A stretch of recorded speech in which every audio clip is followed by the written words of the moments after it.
I see the way you treat a real. Rest in peace, Killer Stone. You could never treat me like that, though, because you already know. Birdman says something to the effect of, "Don't make me show you what these tattoo tears about."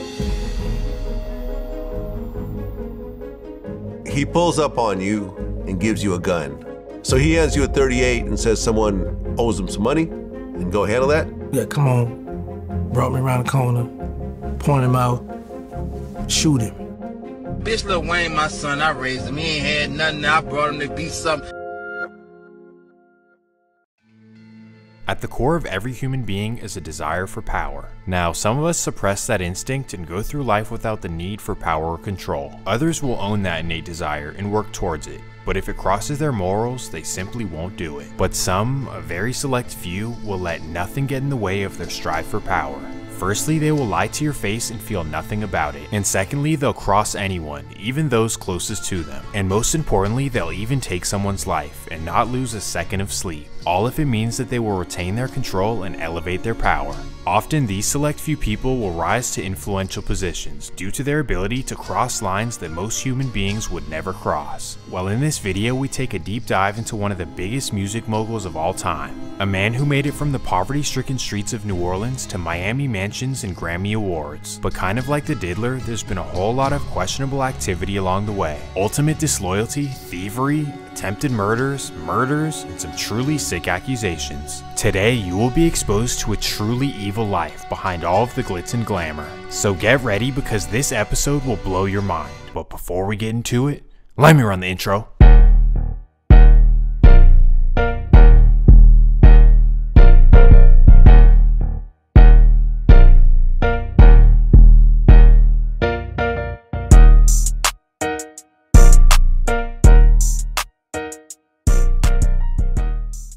The story begins in 1960s New Orleans, the most magical time in the city's history. A massive oil industry, booming tourism, and a strong middle class. This is all what brought some money to New Orleans, and a lot of locals, well, some locals took advantage. None more than a man named Johnny Williams, an uptown native born in 1920. Since a young age, Johnny was known as a hustler as he opened restaurants, bars, and a whole bunch of laundromats all over New Orleans. Basically, Johnny was a local celebrity, like everyone knew him, especially the ladies.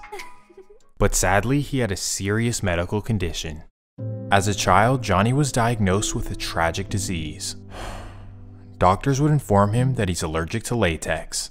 No, for real, Johnny started popping out babies basically every year as an adult, cause by the time he was 40, he already had 21 kids that we know of. Well, after getting half of New Orleans pregnant, Johnny decided that he wanted to settle down in his 40s. In particular, he started a relationship with a woman named Gladys Brooks, somebody who was special to his heart. He liked her so much that he actually opened a business for her. He bought her a home on Saratoga Street, turned the bottom of it into a bar and music lounge, and then let her live upstairs. Together, this was a perfect pairing, as Johnny was a business-savvy entrepreneur and Gladys was a popular woman that everyone liked, and they would come see her at the bar. Well, after this kicked off, they began having children together in 1964. First, they'd have a son named Ronald, then a daughter named Kim, another son named Ray, and finally a son named nothing. Yes, you heard that correctly. Let me explain. Unfortunately, Johnny and Gladys didn't have a perfect relationship. In fact, it was pretty far from it. Johnny was an extremely busy person, you know, with 25 kids to take care of and then over 12 businesses to run. With this situation, being a present father or partner is pretty much an impossible task, even to the point where he never made it around to signing the birth certificates of any of his kids with Gladys. So given this, their first 3 children together were named by her and took her last name of Brooks as well. Then when it came to their last child together in 1969, Gladys simply couldn't think of a name. So instead, she simply decided to refer to her newborn as Baby. This lasted for quite a while, but eventually the unnamed baby would be named Brian Brooks. Well, despite all this, Miss Gladys and her kids actually lived a pretty good life early on. The kids would be upstairs while she was operating the bar, and if they ever needed her, all they had to do was walk downstairs. And then once they got old enough, they began helping around the bar and actually getting to watch live music every single night. Because of this early exposure to music, all of her children were naturally inclined. But not only this, they were also exposed to successful entrepreneurship right in front of their eyes. So despite being raised in the hood, they were all destined for success based on their direct influences. But then out of nowhere, tragedy strikes for the family. In 1975, Miss Gladys Brooks would sadly pass away due to health complications. The family was absolutely crushed, and now the kids were left in a devastating situation. They lost their beloved mother out of nowhere, something that children can simply not comprehend. Gladys was their everything, and sadly the situation would get even worse. Because Johnny never signed their birth certificates, the kids would instantly become wards of the state once their mother passed away. This meant that he had no custody of them, and now they were sent off to foster care. The kids were separately sent off to foster families across the region, and this was truly devastating, especially for the youngest. Baby was just 6 years old, and now to not only not have your mother around, but now not have your older siblings, truly sad. While Johnny knew that this was a bad situation for his kids, so he fought tooth and nail to try to get custody, but this wasn't an easy task. Like at this time, how do you prove that these are your kids? They don't have your last name, you never signed the birth certificates, you were never married to their mom, there's literally no proof. So after not being able to gain custody of the kids, Johnny's brother decided to step up. He adopted all 4 children and had them move in with him way up in the remote town of Prince George, British Columbia. Freezing cold in the middle of nowhere, Canada, but at least this is better than the potential horror stories of the foster system. Well, after 2 years of getting his shit together, Johnny was finally able to gain custody.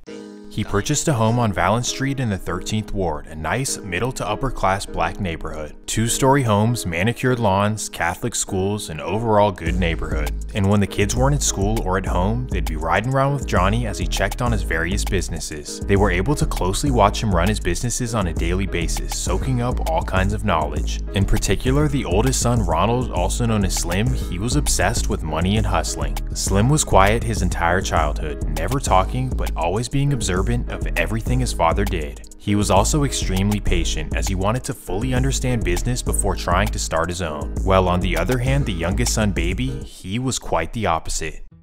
Baby's personality was loud, flashy, intimidating, and aggressive. He was a smart kid as well, but he loved everything that came with the money, not just the business itself like his big brother. So from his early teenage years, Baby was eager to get rich and flex, by any means necessary. Well, that fast forwards us to the year 1981, when OG Johnny gets into a new relationship with a woman named Miss Patricia. So before meeting Johnny, Patricia lived in the grimy Magnolia projects, but once they got into a relationship, Johnny invited her and her children into his home. Obviously, taking her and her kids out of a dangerous neighborhood is a good thing to do, but it wasn't necessarily a good thing for his own children. I say this because her son named Eldrick Wise clicked instantly with Baby. And let's just say that Eldrick was not the best influence.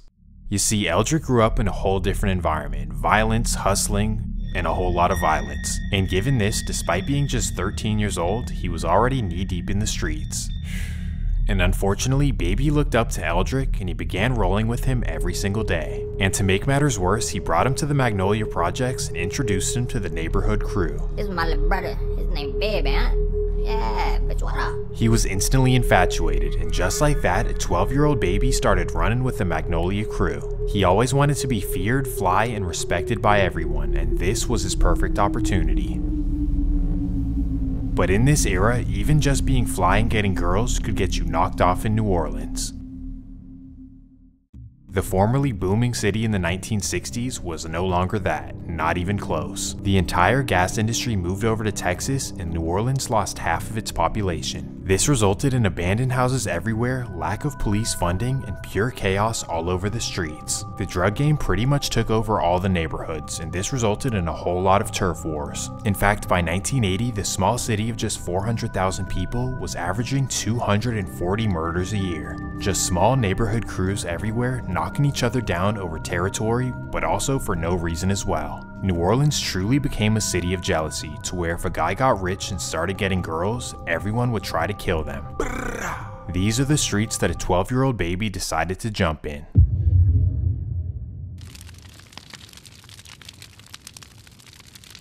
Baby, Eldrick, and the rest of the Magnolia Boys began taking over blocks throughout Uptown. And I know this may be hard to believe, but by the age of 13 or 14 years old, Baby was already running the crew. He was a natural-born leader, and then with the business experience that he learned from his father, he was like an unstoppable force. He allegedly started a drug operation based out of the Magnolia Projects, and he had a bunch of little dudes selling on different corners. Well, obviously doing this in a rough city made him and his guys serious targets, and the rivals, well, they wanted them gone.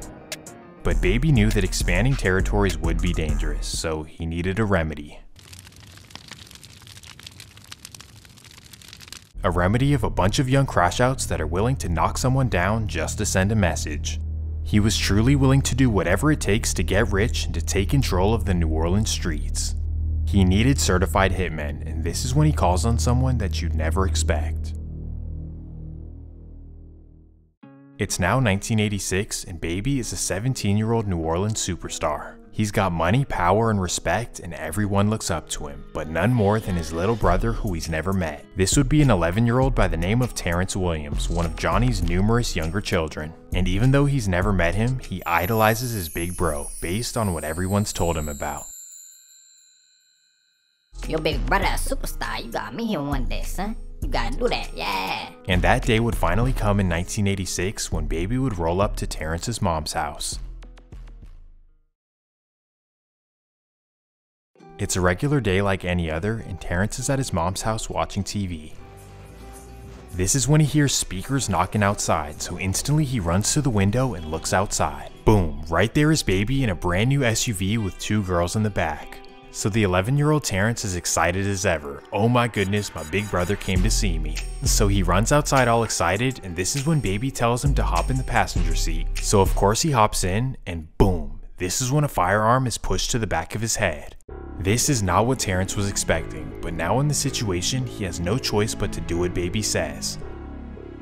This is when he quietly pulls off and drives him to a specific corner. He then hands him a .38 and points to a man standing on the corner. So he hands you a .38 and says someone owes him some money, and go handle that? Yeah, come on. Brought me around the corner, point him out, shoot him. So this is when Terrence, with no other choice, hops out of the car and walks up to the man. Walk up, shot him to the head, the chest, and in the back, because he fell. And I ran, instead of me jumping back in the car, I ran back home.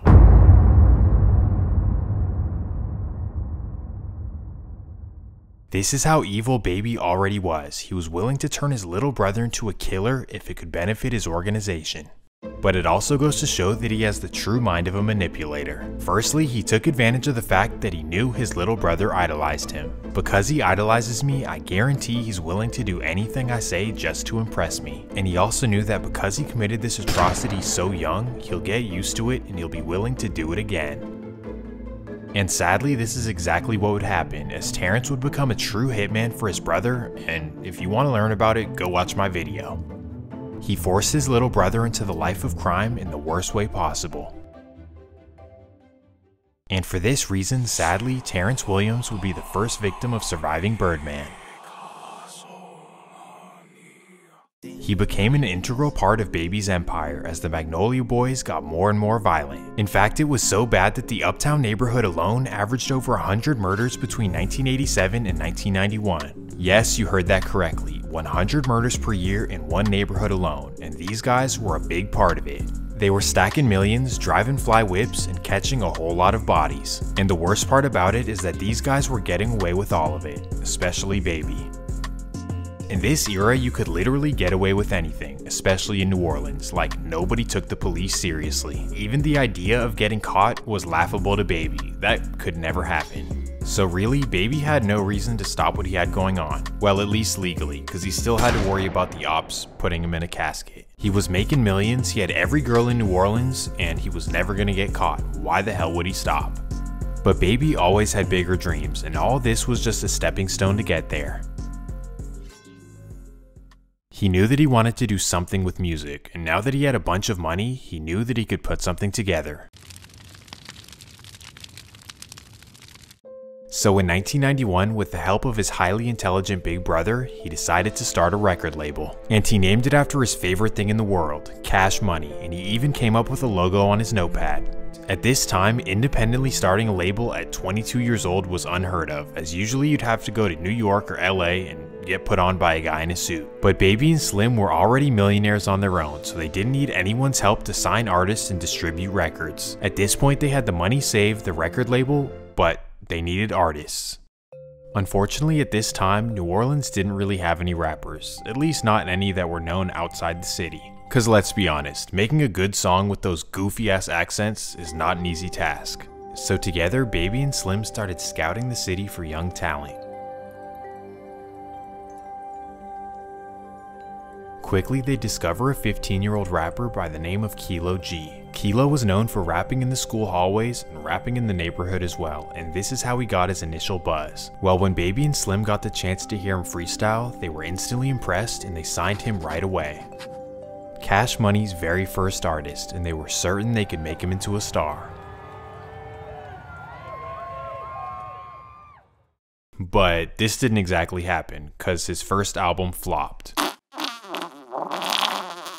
And after this embarrassment, Baby and Slim were like, nah, brother, this ain't gonna happen again. So they basically put Kilo on the shelf and began looking for something else.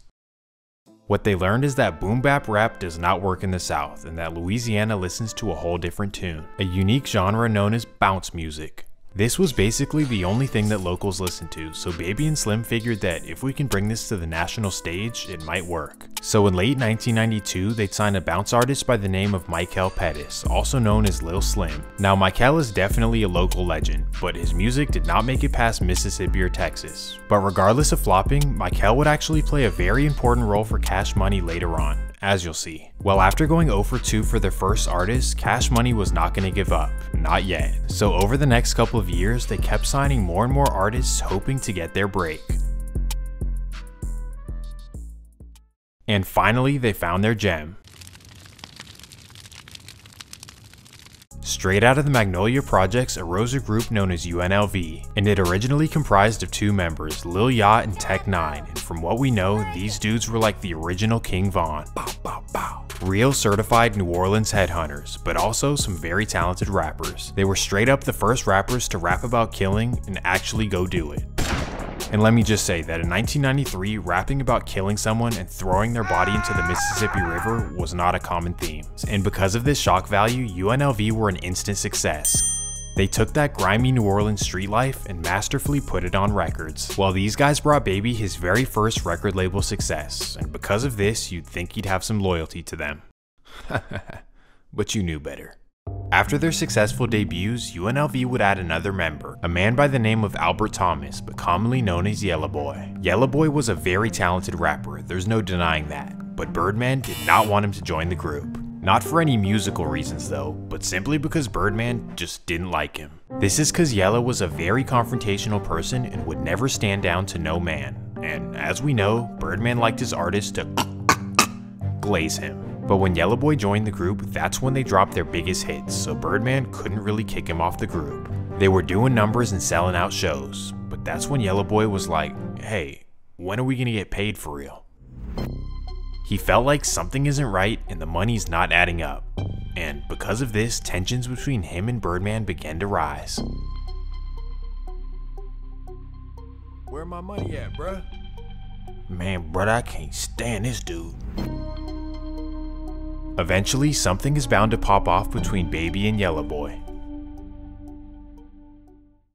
It's late summer 1996, and today is a very important day for UNLV. In the afternoon, they're booked to have a professional video shoot for their upcoming album to be featured on MTV and BET.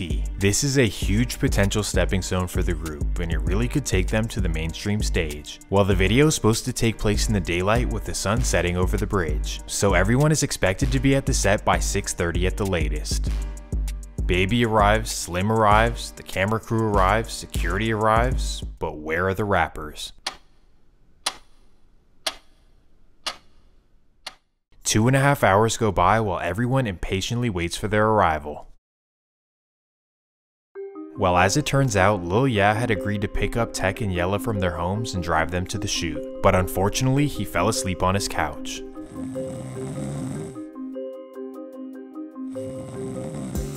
Finally, he wakes up at 8 PM and rushes to get ready and to pick up his friends. However, by the time they arrive at the set, the camera crew already went home, and all that's left is Baby and Slim, who are absolutely furious.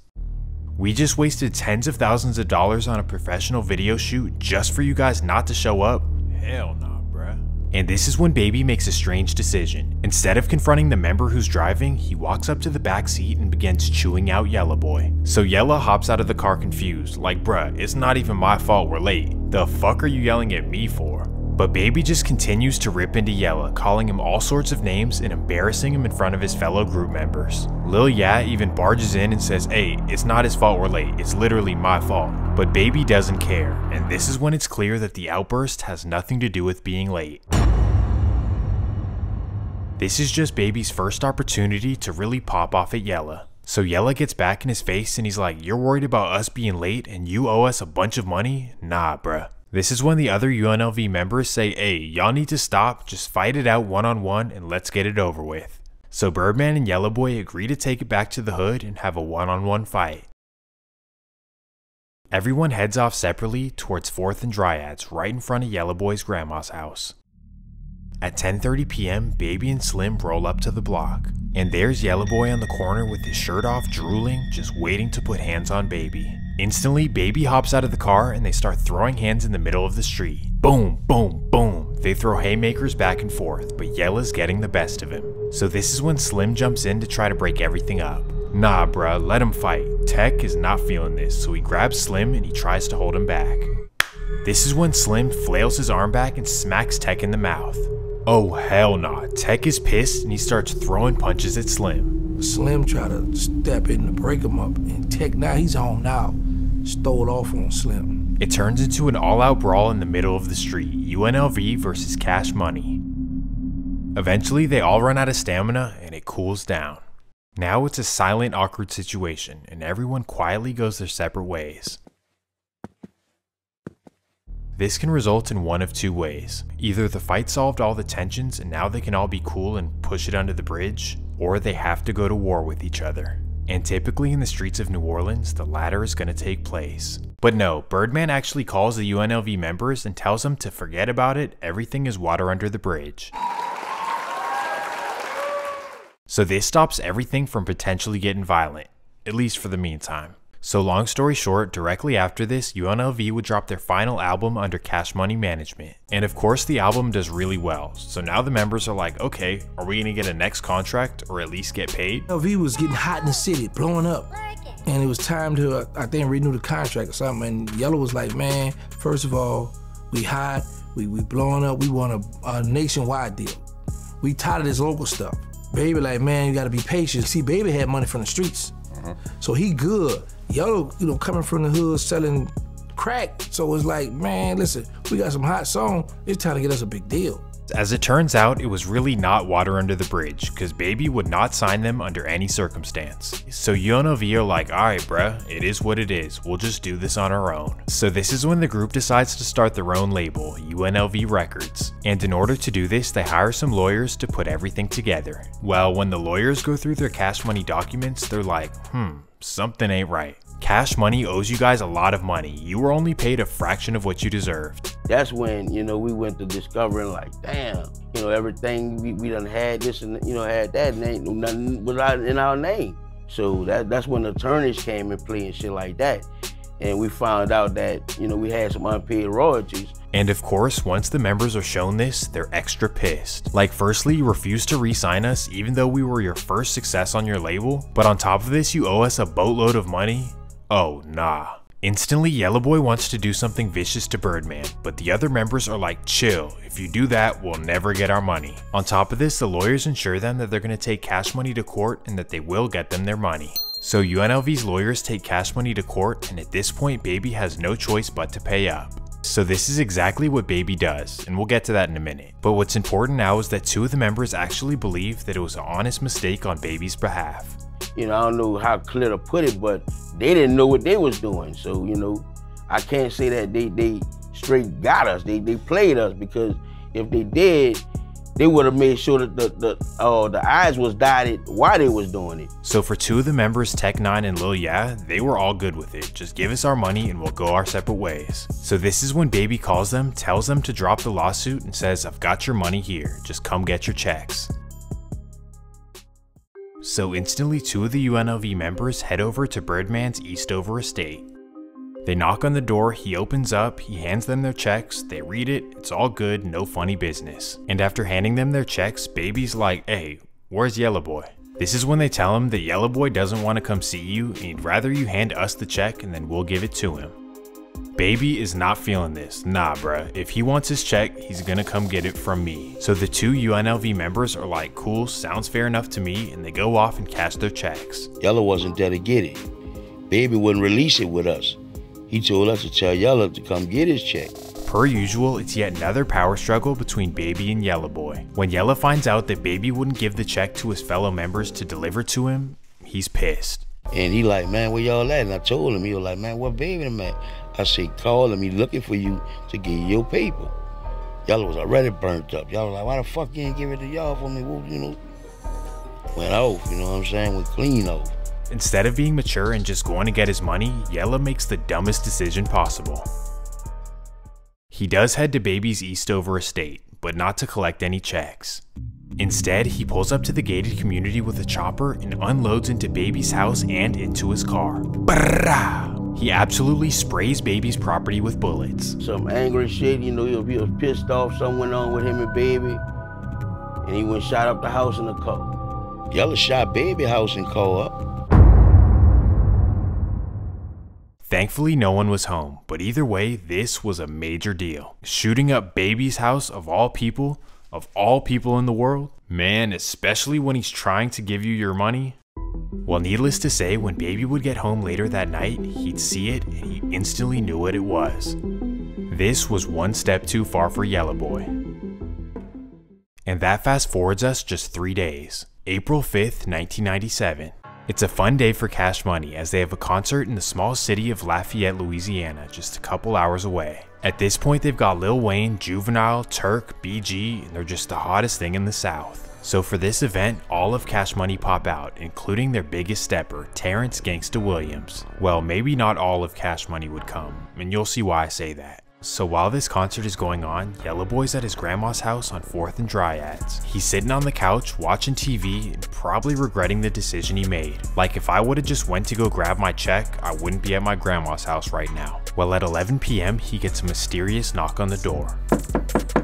He looks through the peephole, recognizes who it is, so he opens up and lets the man in. From there, he and the unknown man sit on the couch, and that's when the man whips out. Just like that, a New Orleans legend is gone with the wind. The tragic loss of a former Cash Money artist. Who could have done this? Well, to this day, nobody's been arrested for this, and there's no proof to point in any direction. But there is a clue in the form of a song. Baby would release a song called What Happened to That Boy, and a lot of people believe that he's talking about Yellow Boy.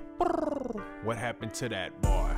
We'll never truly know if the song's about Yellow Boy, but what we do know is that Yellow Boy didn't really have beef with anyone else. I didn't hear about Yellow beefing with nobody during the time, you know what I'm saying? Nobody, the streets wasn't saying none of this shit during the time of it, so.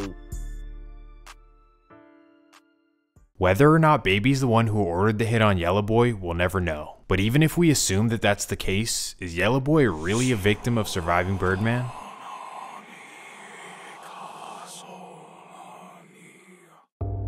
I mean, he kind of left him no other choice. You shot up his house and his car? I mean, what if somebody was in there? But whether or not Baby is justified in allegedly doing this is not actually my biggest point here. An important topic to remember from this is bad business practices and Baby allegedly finessing his artists. So remember that, boy? Well, sadly, Yellow Boy would not be the only former Cash Money artist to fall out with Baby and lose their life. Well, now we carry over to a widely forgotten piece of the Cash Money puzzle, their original artist, Kilo G. Now, Kilo's career never panned out, but some people feel like it really wasn't his fault. And when I say some people, I really mean him himself. Kilo felt abandoned by Baby. Like, once he found his next artist, he completely put him on the shelf and never talked to him again. Now, it's objectively true that when Baby found better artists, he put Kilo on the shelf and focused on them, which is really the only smart thing to do. But Kilo still felt like he sold him a dream full of empty promises. Now, at the end of the day, business is business, but when you're dealing with New Orleans, these dudes have a crabs in a bucket mentality. In the city, a lot of people blame their own failures on others, and when other people start doing better, they begin hating on them. So put yourself in Kilo's shoes. You were Cash Money's very first artist, and quickly everyone else passed you up, started living lavish, and you're still in the hood. And because of this, word got around the streets of New Orleans that Kilo was speaking bad on Baby and starting all kinds of rumors. Fuck Cash Money, y'all did me dirty. Even though these words in the grand scheme mean absolutely nothing, Baby does not like being talked about. January 15th, 1998. It's a random Wednesday afternoon and a 20-year-old Kilo G is at his mom's house in the 7th Ward. And this is when he's paid a visit. So Kilo gets up and looks through the peephole. He recognizes the man at the door, so he lets him in. And when he turns his back to go sit on the couch, sadly the man whips out. Bam! Now the targeting of Kilo could have been anything, as it is New Orleans at the end of the day. And on top of this, there is no proof that Baby or Cash Money had anything to do with it. However, the way it happened is awfully similar to... Never mind. I'm a journalist, not a police officer. Let me stay in my lane.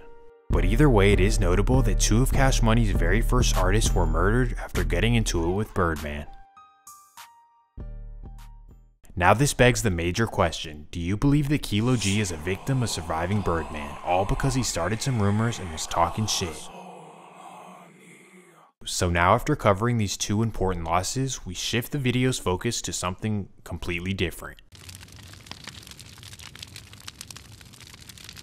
And that takes us to the other side of Uptown, specifically Hollygrove, also known as the 17th Ward. Here is where a boy named Dwayne Jr. was born in 1982 to Hasida and Dwayne Carter Sr. Hasida was just 19 years old at Dwayne's birth, and sadly the couple had no money. And to make matters worse, just a year after Dwayne's birth, Dwayne Sr. would divorce his wife and move to a different state.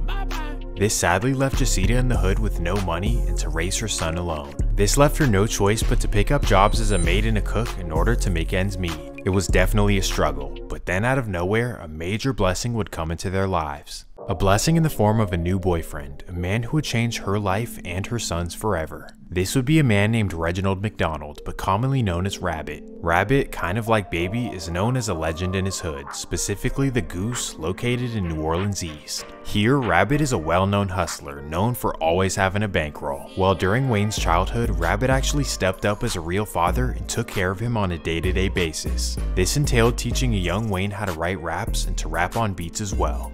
You see, also kinda like Baby, Rabbit was a hustler because he had to be, but his true passion was music. He always wanted to start a record label. And once he discovered his stepson's natural talent, he was like, oh my god, we got action. And because of this, he nicknamed him Lil Tune, which even catches on to this day. Well, long story short, the point is that Rabbit taught him music early on and had dreams of one day building a career for him. He even started a record label called Buff Records and knew that Wayne was gonna be a star. Okay, so now let's get back to the plot. We fast forward back to the year 1993 and a young Dwayne is now 10 years old. And on this particular day, he's at a family gathering and he begins rapping for everyone. Well, at the gathering happens to be Cash Money Bounce artist Michael Pettis, and let's just say that he's blown away by Dwayne's rapping. Man, this little boy can rap, you hear me? He's stunned by the 10-year-old's talent, and without saying a word, he leaves the gathering and drives straight to Baby's house. Yo, Baby, this might sound crazy, But I just heard the best 10-year-old rapper I've ever heard in my life. Now, of course, Baby hears 10-year-old boy and gets all excited. I'm just kidding. But no, seriously, Baby is intrigued and he's like, please bring him to me. So instantly, Michael returns to the family gathering and he walks right up to Dwayne's mom. He says, excuse me, is it okay if I bring your son to Baby at Cash Money Records? Oh, hell nah. Absolutely not. Now, usually a mother would be geeked to let her son meet a millionaire CEO for an opportunity, but not in this case at all. You see, Jasita went to school with Baby's big brother Slim her whole life, and she knew what they were all about. I am not gonna let my son be corrupted by these bad dudes. He's good at home with me and his dad Rabbit. Let me reiterate, there is zero chance that my son will be around this evil man. His parents went to school with my brother and sister. Got it. Honestly, when he was young, I met him through another guy named Lil Slim. But when he was young, his mama didn't want him around me. Not only was she worried about what he could do to her son, but she also felt like we don't need his help. Like, Rabbit already has a music label and his own money. The fuck do we need Baby for? So for the short meantime, they did their absolute best to keep their young son away from Baby. But then comes 1994, and a now 11-year-old Wayne has a mind of his own. He knew that Baby was rich and locally famous, and he kept begging Michael to please bring me to him. And eventually, Michael would give in. Behind Jacita and Rabbit's back, Michael would bring a young Dwayne to Baby. And let's just say an 11-year-old Wayne was in complete awe. The cars, the money, the mansion, and a beautiful music studio. And once he got his first glance at the lifestyle, it's all he ever wanted. He just kept coming. He wanted it. He wanted the life. And I just wanted to help him because I ain't want him to live my life. I just saw some young bro with some talent and I thought I could help him. And that's what I did. I just saw some little youngsters lost like I was at their age, and I wanted to see how I could bless them. At first, everything is glitz and glamour. Dwayne's introduction to cash money was like a dream come true. But then, as Jacita warned, things start to get downright evil. As we know from his little brother Terrence, Baby will take advantage of a young person's admiration for him. And he'll create a power dynamic where they'll literally do anything he says. And although he wouldn't make Wayne go spin a block and kill someone like he did Terrence, he would do something that might be as bad. And this isn't according to me, it's according to Wayne himself.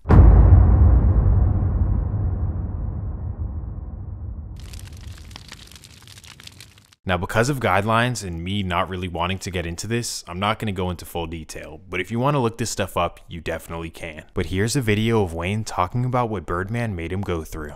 I got when I was 11, Twist. I ain't never pressed charge. I'ma do you like Baby them did me. I'll never forget that day. Yeah, no, they was all in the kitchen. I was scared. You don't understand. I was a different man after that. I was Lil Wayne. After that, yeah. Although he's talking about it in a joking manner, it's really not that at all. Think about it, being forced to lose your innocence by somebody that you revere and look up to, it has to be confusing, especially for an 11-year-old. But at this point we know that it's all a part of Baby's tactics. He did it with Terrence and now he's done it with Wayne. Creating a power dynamic where the child will feel compelled to do whatever he says for the rest of their life. Baby wanted ultimate control over Wayne, to the point where he started calling him his son and then Wayne would call him daddy. What the hell? That's my son, man. But here's the thing, Wayne already had a present father in Rabbit, and Rabbit already had his own record label, and for a long time he planned on signing Wayne. And this is the only reason why Wayne couldn't sign to Cash Money, at least for the meantime. July 20th, 1997. It's a late Friday night in New Orleans East, and Rabbit and his boys are outside partying. The night goes smoothly, and at 2 a.m. the bar closes and Rabbit walks to his car. Then two of his friends tell him that they're too drunk to drive and they ask him for a ride home, which of course he agrees. So instead of driving home, he heads the opposite direction, headed to his friend's house in the 9th Ward. Well, on his way to dropping them off, he pulls over to get gas on Morrison Road, probably the most dangerous gas station you could ever stop at. He pulls into the gas pump, hops out, and this is when all hell breaks loose. Tragically, a man in a hoodie unloads at Rabbit. To this day, nobody knows who did this or why it happened. Some say that Rabbit crashed into the car in front of him and then the man hopped out and crashed out on him. But others say that it was a planned attack and somebody followed him to the gas station. But either way, the tragic loss was devastating. Jacita lost her beloved husband and provider, and a young Dwayne lost his father. Now, there's no evidence to say that Baby had anything to do with this, and I'm not accusing him. But the truth of the matter is that after the passing of Rabbit, Baby would step up as Wayne's new father figure. The now 14-year-old Dwayne had dropped out of school and was now a full-time rapper living with Baby. Now this begs a major question, probably the biggest question of the story. Do you think that Baby put out a hit on Rabbit so he could have full control of Lil Wayne?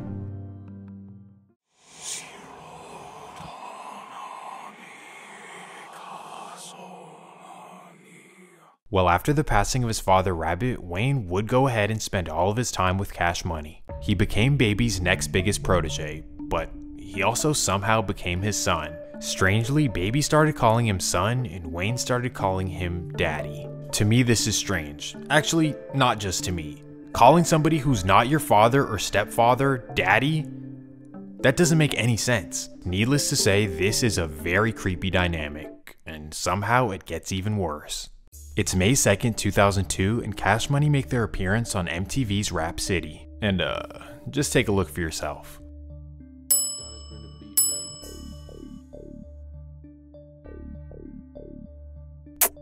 Huh? Kissing Lil Wayne on the lips on live TV? I mean, whatever floats your boat. Well, because this occurred before social media, it didn't really spread like it should have. But for those who witnessed it on TV, they were like, that's odd. Not only do you call your CEO daddy, but you also kiss him on the lips? What's all that about? But to me, it's actually not odd. Instead, it's a display of Birdman's power dynamics. Even though we're both now adults and you're a superstar in your own right, and we're not related, I'm somehow your daddy and you serve me. And to me, doing this on live TV was strategic symbolism. Just a very strange power dynamic that frankly we have no idea how deep it goes. No pun intended. But on the bright side, after this, Lil Wayne's rap career would explode. His albums The Block Is Hot, The Carter, and The Carter 2 would all be major Billboard successes. Then in 2006, Wayne and Birdman would collab on an album called Like Father, Like Son. A lot of people felt iffy about this. Why are you calling a man who's not your father? It definitely brought side eyes to the situation, but then a picture would come out that made everything worse. In the earliest days of social media, a picture of Lil Wayne and Birdman kissing would go viral on the internet. Man, these dudes are supposed to be gangsters and they're kissing each other on the lips? But believe it or not, things get even stranger. On 106 in Park, Lil Wayne says that he's the only person that Birdman kisses. I gotta ask, ladies, I got y'all up here. So when you kiss a girl, right? Hey, I'm not a person he kissed. I'm not a person he kissed. I'm not a person he kissed. I'm not a person he kissed. That's how I roll. That's nobody else, man. We roll like that. Now. Ain't no freak. We just roll like that. That's my son. I raised him, you heard? I'm gonna leave that one alone. Man, what the hell? Again, Birdman would clarify on Westwood TV. That's my son, you hear me? If he was right here, I'd kiss him again. You hear me? I kiss my daughter, I kiss my other son. That's my son, man. I'll do it again, do it tomorrow. I'll kill for him, ride for him, and die for him. So he double downs on it and explains that it's just a father-son situation, except that he's not his father and he's not his son. And as we know from the prior disgusting situation when Wayne was 11, this isn't a normal relationship by any means. And because it started when they were younger, some of the Cash Money artists defend it because it's really all they know. We experienced that shit as a family, you know what I'm saying? It ain't none of your business, you feel me? That's just some G shit about it. That's how that shit supposed to go. Go in now, 1 hour face and be like, man, you a big hoe, nigga, you get. You gonna do that online. You ain't about to do that, so don't stop speaking about it. You know what I'm saying? Like, we just used to be like, you know what I'm saying? It's just like somebody hitting somebody on the ass. You know what I'm saying? When they playing basketball, that don't mean they, you feel me? Every male, dog, have some type of game, gay game. That's what they call it, gay game, penitentiary game, that they play with their homeboy. You know what I'm saying? No, I don't know what you're saying, and it's really sad that these dudes are going to war behind Birdman all because he convinced them that this was normal when they were younger kids. And the craziest part is that they even admit that Birdman would not play with the older Cash Money members like that at all. Now, he never did that with the older guys like Juvenile, right? I mean, you know, Juvenile was older now. He never did it with Juvie. I mean, Baby never played with me like that. Don't let me clear that up. You understand what I'm saying? I never seen Baby play with Juvenile like that. And even Juvenile would kind of speak out about it. What kind of cat gonna go on national TV and kiss a cat that ain't his daddy and call him his daddy? Man. You know what I mean? We don't rock like that. I don't know what kind of picture they was trying to paint. This ain't no mafia. Right, that was cool. Cash Money wasn't no mafia, you know what I mean? And you definitely wasn't a mob boss or nothing like that. So I don't understand where the whole kissing situation came in at. You know what I mean? That's why I'm just here to entertain the foolishness. I'm gonna get rich on punishing Cash Money. That's my game plan. I'm gonna put y'all under so y'all better quit now. What kind of nigga kiss another man? Needless to say, Juvenile was sickened by the situation, and finally he spoke out. But either way, the story continues.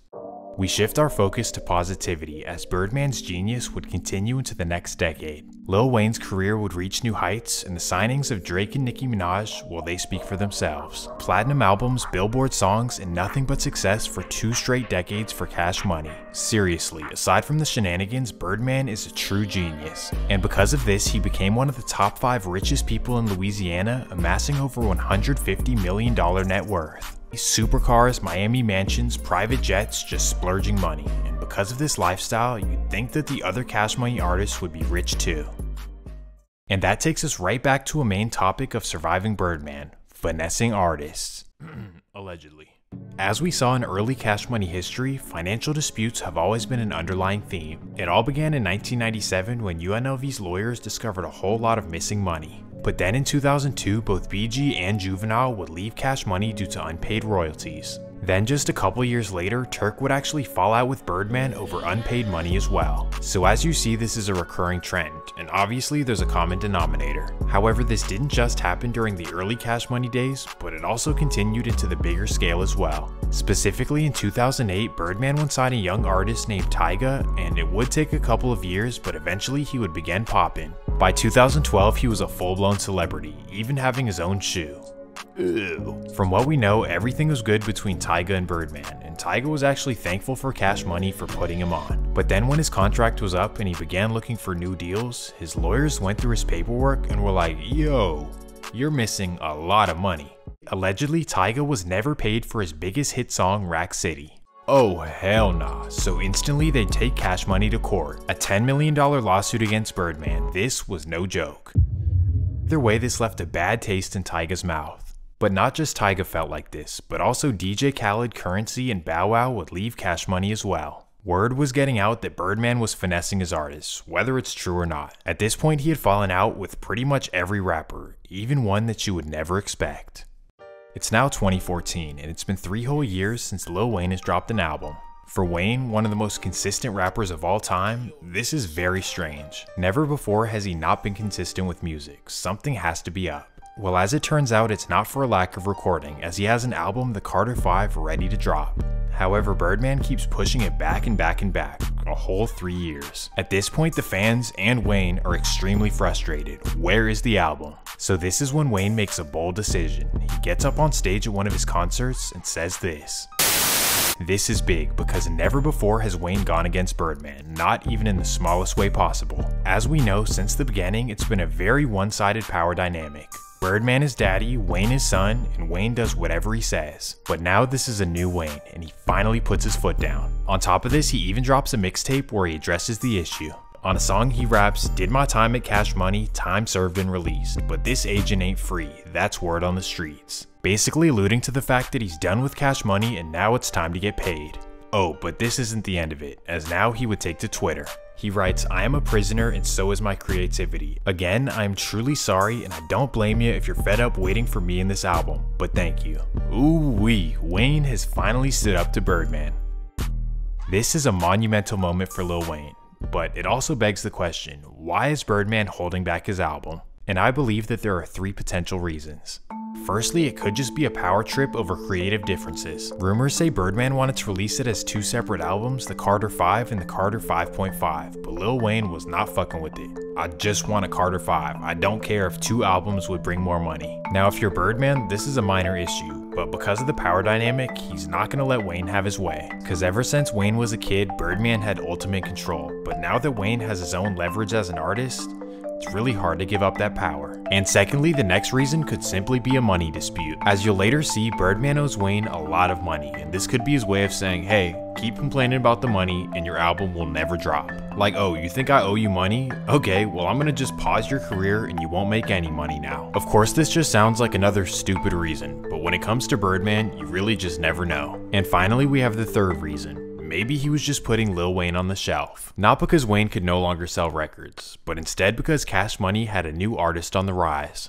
It's 2014 in Atlanta, Georgia, and a new wave of underground artists are taking over the city, with one in particular standing out more than any other. He's tall, skinny, goofy looking, wears women's clothing, but also has face tats and is certified in the streets. A man like never seen before in the rap game, but also a guy you'd see on every corner in Atlanta. Oh, yes, daddy. But even though at this time it seems like a hard sell for the rap game, Birdman sees something special in him. He believes that he can be a superstar, specifically Cash Money's next legend. And coincidentally, at this time, Birdman is developing his next generation of artists, known as Rich Gang. First he had the Hot Boys, then the Cash Money Millionaires, then Young Money, and now he's looking for the next generation. So in March of 2014, Birdman officially signs Young Thug, and it's an instant sensation. First he drops a song called Hookah that does instant numbers, and then he follows it up with the biggest hit of them all. Lifestyle in the beginning. You guys already know, this song took over the rap game instantly and really took over the whole music scene. And Birdman was like, I got another star on my hands. So of course, as a smart businessman, this is where all of his focus goes. And in my opinion, all of the 3 reasons I stated previously are why Birdman was not letting Wayne drop his album. Being petty over creative differences, having a strange power trip over him, and genuinely focusing on Young Thug. Now obviously in this situation, Wayne is frustrated and angry, and we all would be too. The dude who used to call you a son and kiss you on the lips is not paying you your money, not letting you drop your album, and is replacing you with a zesty rapper from Atlanta? Bruh, hell nah. I'd be pissed too, but this is who we know Birdman really is. He'll take advantage of you, he'll finesse you, he'll create a dynamic where he's the father and you're the son, and he has no loyalty to you at all. So finally after this, enough was enough and Lil Wayne would take him to court. In January of 2015, he officially sues him for $10 million. The lawsuit alleges that Birdman is breaking the contract by not dropping the album and that he owes him the money from the album on top of it. So now with Wayne's disses on stage and on the mixtape, and then now the civil suit, their relationship is definitely on ice. And sadly, this is when Birdman's true shiesty character would reveal itself once again. Birdman's next genius step. Pinning Lil Wayne and Young Thug against each other. Why this is genius for Birdman, you'll see in a second. Firstly, he brings Young Thug around Lil Wayne, knowing that this would not go well. It's like your ex who treated you like shit and finessed you for your money, introducing you to their new partner and expecting it to go well. Like bruh, get the fuck out of my face with that shit. So as you'd expect, Lil Wayne is not feeling this, and Young Thug definitely takes it personally. You see him, you inspired, you walk up, you like, what's up, Wayne? What's up, Weezy? I'm the newest member, what's up, man? And it was just like, what's up, nigga? Man, that goddamn, the first day that goddamn didn't dap me up. Oh, just left you hanging?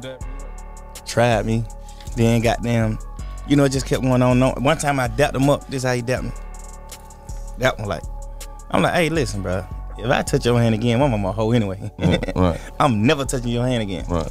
It's almost like Birdman knew that this was gonna happen because it played right into his hands. Cause now Young Thug is not feeling Lil Wayne, and let me just remind you that Thug is nothing to play with.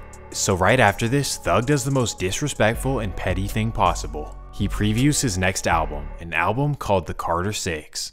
Nah bruh, this is the ultimate disrespect, and to do this while signed to Cash Money, at this point Lil Wayne might be the most mistreated artist in rap history.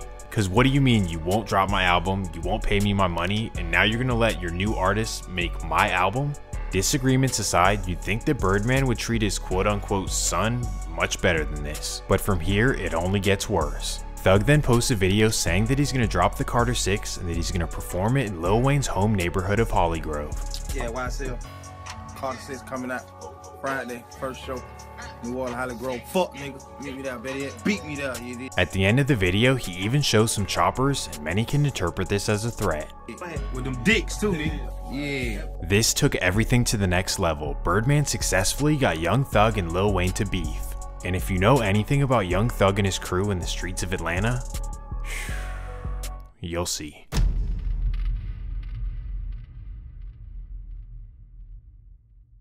On April 5th, 2015, Lil Wayne goes on stage, disses Birdman, and says fuck Cash Money. Carter 5 coming soon. Fuck Cash Money. Even though this is somewhat of a mild response given what they've been doing to him, Birdman and Young Thug are not feeling this. And that fast forwards us exactly 3 weeks, April 26, 2015. It's a Sunday afternoon and Lil Wayne is headed from Miami to Atlanta in his tour bus. At 10 p.m. he's set to perform at a club on the west side of the city, and given his beef with Young Thug, well, who knows. But let's just say that Wayne really isn't worried about it and he's just there to get his money. So at 8 p.m. his tour bus arrives and he walks in the club with his entourage. As he's chilling backstage doing a meet and greet, a random man that he doesn't recognize gets all in his face. So of course, Wayne's security shove him back and began dragging him out of the club. As he's being removed, the man yells out, "This is my city, and fuck you, I'll spray up your tour bus." Now Wayne, not recognizing who this is, he's not worried about it. It could just be a dude high out of his mind. But little does he know, this is Young Thug's road manager, a man by the name of Jimmy Winfrey. And allegedly, this dude has put some serious work in the streets, and he's been ordered to do something to Wayne. Of course, nobody in Wayne's crew knows this, and the night goes by without them thinking about it. So Wayne safely performs at the club, gets paid, and hops on his tour bus headed to a hotel. As the tour bus heads up Interstate 75, little do they know, a disgruntled Jimmy Winfrey is following them at a distance. 3 cars back in a white tinted up Camaro with the Glock in his hand. In the other hand is his iPhone, and he's on the phone with Young Thug. At 12:30 a.m, he hangs up the phone call. And this is when he speeds up, pulls right next to the tour bus, lowers down his window, and absolutely unleashes. Thankfully, everyone is okay, and Lil Wayne walks away from the situation untouched. But either way, this was a scary incident, and it was an obvious attempt on Lil Wayne's life. At first, everyone was speculating who did this, and of course, everyone had a clue. Did Young Thug really just have someone go after Wayne because of their silly little beef?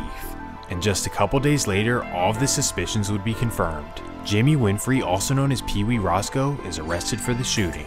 And here's where things get even crazier. Right after Pee Wee is booked into jail, who do you think is the first person to call him? It's obviously Young Thug, right? Nope, think again. Birdman? Yep, and here's what he says. Time for you to come out here and get this money, don't you? Well, my nigga, you done blessed. You done did everything you could do, bro. It's an eye opener, bro. You know what I'm saying? While you're on that strictly business, man. Whoa, this is the nail in the coffin. After trying to kill Lil Wayne by shooting up his tour bus, Birdman calls you and says, "Come get your money, you did everything you could." So using our logical brains, Birdman put money on Lil Wayne's head. Your whole rationale behind kissing him on the lips is that you're his father and that he's your son. But what kind of father would put money on his own son's head? All because Wayne finally stood up to him and took him to court for the money he's owed. So once again, Lil Wayne is a victim of surviving Birdman. And now you might be wondering, with this recorded phone call, will Birdman be arrested for this? I mean, he literally told on himself. How could he not be arrested? This is because Jimmy Winfrey would decide to close his mouth and basically say that Birdman had nothing to do with it. And because of this, he'd get 10 years in prison. Man who shot up tour buses belonging to rapper Lil Wayne pleaded guilty and accepted a 10-year prison sentence. He had until today to take a deal. However, Winfrey's attorney argues that he was always innocent and he only had to take the deal because of racism. Manny Aurora believes his client, Jimmy Winfrey, could have beaten most of the 27 charges in the indictment, but the prosecutorial mood against gangs and gang members in Cobb County is tough. Anytime you say the word gang and there's an African-American individual, you know, prejudices rear their ugly head, and that's just the reality of the way it is. Winfrey will spend 10 years in prison for the April incident on I-285, where 2 buses belonging to the entourage for rapper Lil Wayne came under gunfire. Prosecutors say a simmering rap feud and gang tensions led to it. They believe they could pin Winfrey as the gunman. He was indicted on 27 counts, including a rarely, if ever, used charge that references domestic terrorism. Charges Winfrey pled to are gang-related counts. DA Vic Reynolds making no apology for his take-no-prisoners approach to gang charges. If you come to Cobb County, you shoot at a bus. Thankfully, no one was hurt, but this gentleman shot at a bus over some beef that started in Atlanta. We're not going to tolerate that either. So somehow Birdman avoids consequences for his actions once again. All of the nonsense of the past that he somehow slithers out of. But ultimately, in my opinion, this was a message sent. Lil Wayne, I will get you killed.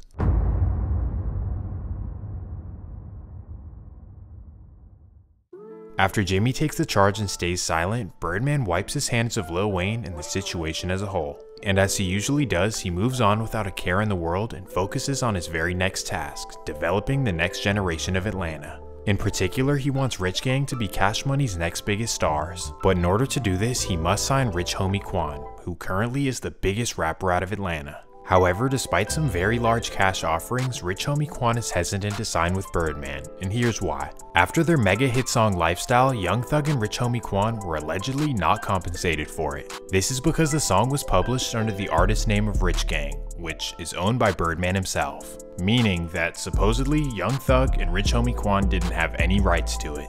Now, to be fair, business is business, but let's just say that Rich Homie Quan is not feeling this at all. He feels like he got finessed for a massive hit, and because of this, he takes a step back from Cash Money. Instead, he considers signing with a longtime friend by the name of Donovan Thomas, also known as Big Nut. Big what? Big, huh? This Nut guy also has a close relationship with Thug as well, as you can see them in the studio together, hanging out together. You know, let's just say that he's always around, he helps out with the music, and because of this, Rich Homie Quan really trusts him. And although Nut doesn't have Birdman type of money, he does have a label called Think It's a Game, and it's actually on the rise. He's already got a rising artist in YFN Lucci, and things are looking really good. So word gets out that Rich Homie Quan is thinking of signing with Big Nut, and here's what happens. On one hand, Young Thug is completely cool with it, like, hey bro, go get your money. But on the other hand, Birdman is not so thrilled. As we know, he does not like seeing artists slip from his grasp, especially when he feels like he discovered them early. So quickly this turns into a situation where in his mind, Rich Homie Quan and Think It's a Game are rivals of Cash Money. And unfortunately, this causes tension between Young Thug and Rich Homie Quan. Well, kind of a one-sided beef. This is bad news because Young Thug does not run alone. In fact, his street crew YSL is nothing to play with. And after allegedly shooting up Lil Wayne's tour bus for him, we know that they'll crash out for Birdman. In fact, Birdman is so locked in with YSL that he actually gets it tatted on his finger. I think Birdman got YSL tattooed on his arm or something. I thought that one of his hands, his finger or something like that, yeah. On top of this, the YSL members even consider him family. Like Bird, like we really looked at Bird like our real family, like. We call him Unc. Like, it got to the point where I didn't even have to be with Thug or call, like, Unc. He would call my phone sometime, like, nephew, where you at? I'm on the way to Atlanta. Like, me and him got a real cool relationship. As we know, anything involving Birdman is nothing to play with. But YSL plus Birdman, that's danger in the streets. But to be clear, neither is the Rich Homie and Big Nut side, as they do have the Inglewood family bloods behind them. However, they don't have what Young Thug has, a real crash out. This would be in the form of a troubled bald man by the name of Kenneth Copeland, also known as YSL Woody. And because the Cash Money YSL side now have a problem with Big Nut and Rich Homie Quan, YSL Woody would be called to duty. September 27th, 2014.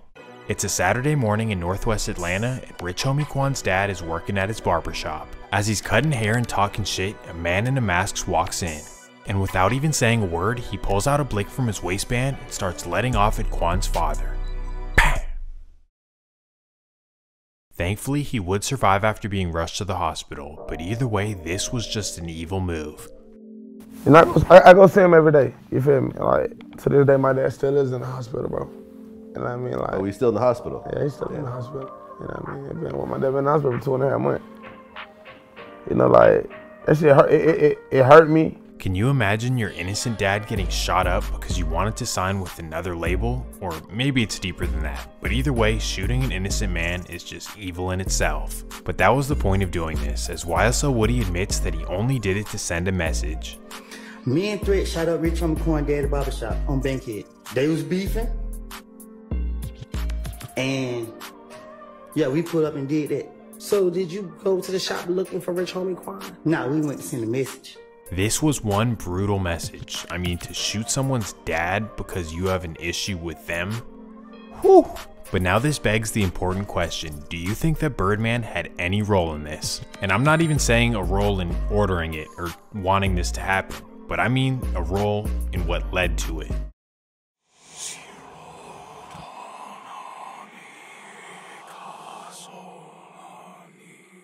But either way, sadly, this would not be the end of the violence. That fast forwards us to January 10th, 2015, 8 p.m. It's a Saturday night in Southwest Atlanta, and Big Nut is getting his haircut at the Hair Unlimited barbershop. By 8:30, his cut is finished and the barbershop closes down. So everyone clears out, and now it's just Big Nut and his homies standing outside in the parking lot. Well, little does he know, a crew of 5 YSL members know where he is, and they're on their way. At 8:38, the car creeps down McDaniel Street, sees them outside, pulls up, and absolutely unleashes. Bam!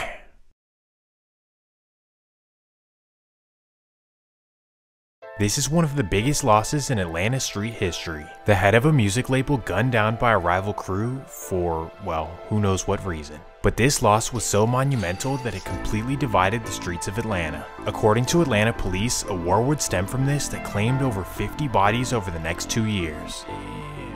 But now we have to ask the important question, is Birdman the root of all of this?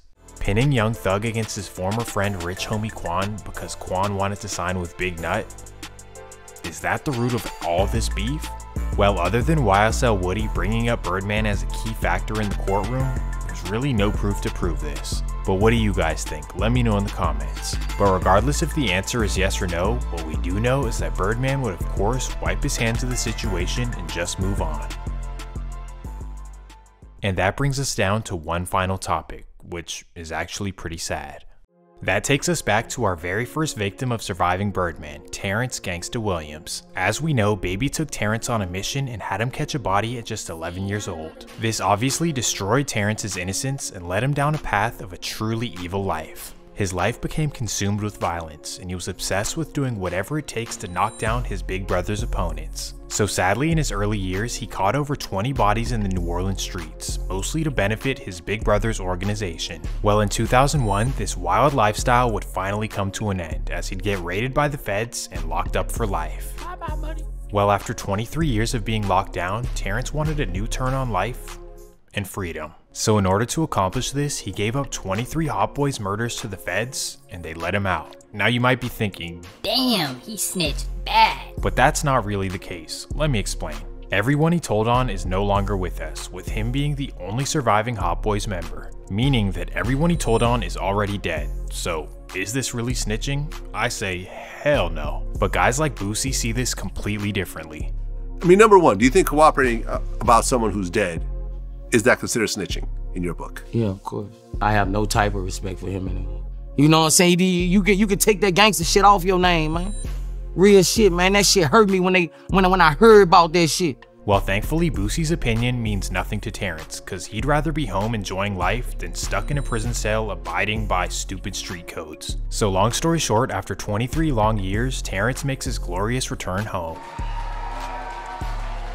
Now, after everything he's done for him, you'd think that his multi-millionaire big brother would help him out. But nope, because of the silly street codes, he goes ghost on his little brother. After forcing him into being a killer, and then he dedicates his life to defending your organization, and you won't even help him out? That's cold-blooded. But then again, after watching this whole video, what did you expect? And on that note, I hope you enjoyed the video and possibly learned something. And if you did, please make sure to leave a like and subscribe, and let me know in the comments what you want to see next. Peace!